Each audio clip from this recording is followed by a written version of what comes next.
अस्सलाम वालेकुम दोस्तों, welcome to our channel CN9। Abu Sufyan की औलाद में से एक ज़ालिम सादात का कत्ल करेगा और इसका हुक्म मुल्क शाम और मिस्र में चलेगा।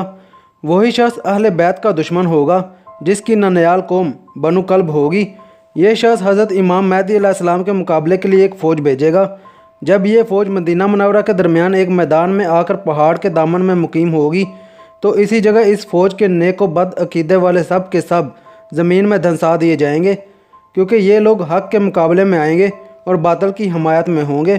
इनमें से सिर्फ दो आदमी बच जाएंगे। एक इमाम महदी अलैहिस्सलाम को इस वाक़या से आगाह करेगा और दूसरा सफ़ियानी को इस धंसने वाले वाक़या की इतला देगा।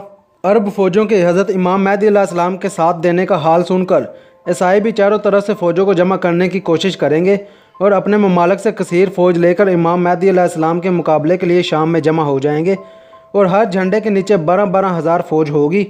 और हज़रत इमाम महदी मक्का से कूच फरमा कर मदीना मुनव्वरा पहुँचेंगे और पैगम्बर खुदा सल्लल्लाहु अलैहि वसल्लम के रोज़ा की ज़ियारत से मुशर्रफ होकर शाम की जानब रवाना हो जाएंगे।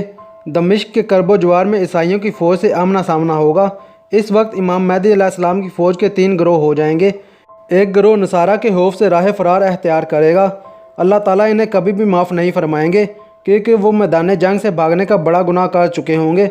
बाकी लोगों में से कुछ खुश नसीब तो शहीद हो जाएंगे और बदर और ओहद के शहदा के मरातब हासिल कर लेंगे और कुछ ईसाइयों के मुकाबले में डटे रहेंगे, हत्ता कि फ़तह हासिल करके हमेशा के लिए गुमराही और बुरे अंजाम के अंदेशा से छुटकारा पा लेंगे। गोया इन्हें ईमान पर मरने की खुशखबरी भी मिल जाएगी। ये हक बात की खातिर जानी और माली कुर्बानी पेश करने का इनाम होगा। हज़रत महदी अलैहिस्सलाम दूसरे दिन भी ईसाइयों के मुकाबले में निकलेंगे।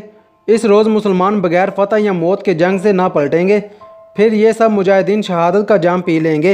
हज़रत इमाम महदी अलैहिस्सलाम बाकी रह जाने वाले थोड़े अफराद के साथ लश्करगाह में जहाद की तैयारी करेंगे। तीसरे दिन फिर एक बड़ी जमात के साथ मौत या फ़तह का अहद लिए मैदान में आएंगे।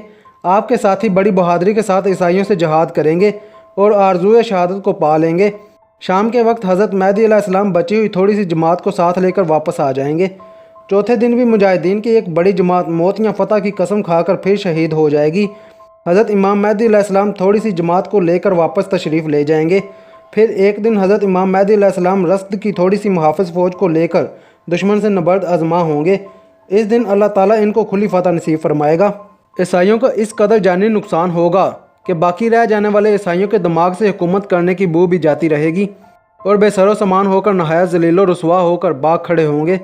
मुसलमान इनका ताक़ुब करके अक्सर ईसाइयों को जहन्नम रसीद कर देंगे। इस फ़तह के दिन हज़रत इमाम महदी अलैहिस्सलाम मुजाहिदीन को बेइंतहा इनामात से नवाजेंगे, लेकिन इन जाबाज़ों के दिलों में इलाही और जन्नत का शौक़ इतना गालिब होगा कि इस मालो दौलत के मिलने की इन्हें ज़रा भी खुशी ना होगी। और दूसरी वजह खुशी ना होने की ये होगी कि इस जंग की बदौलत बहुत से ख़ानदान और कबाइल ऐसे होंगे जिनमें से 1% आदमी बचे होंगे। इस जंग के बाद हज़रत इमाम महदी अलैहिस्सलाम इस्लामी शहरों के इंतज़ामात और फ़राइज़ हुकूकुल इबाद को पूरा करने में मसरूफ़ हो जाएंगे और इस मकसद को पूरा करने के लिए चारों तरफ अपनी फ़ौजें फैला देंगे। इन मुहम्मात से फ़ारग होकर कुस्तुनतुनिया की फ़तह के लिए रवाना होंगे कि बहरा रूम के साहिल पर पहुंचकर कबीला बनु इसहाक के 70,000 बहादुरों को कश्तियों पर सवार करके हुक्म फरमाएंगे कि वो इस्तंबुल को आज़ाद कराएं। जब ये मुजाहिदीन फसील शहर के नज़दीक पहुंचकर नारे तकबीर अल्लाहु अकबर बुलंद करेंगे तो खुदा के नाम की हैबत इन पर तारी हो जाएगी और इन सरकशों को कत्ल करके मुल्क में अदल व इस्लाम कायम करेंगे। अगर आपको हमारी वीडियो अच्छी लगी तो लाइक करें, बहुत अच्छी लगी तो सब्सक्राइब करें। शुक्रिया।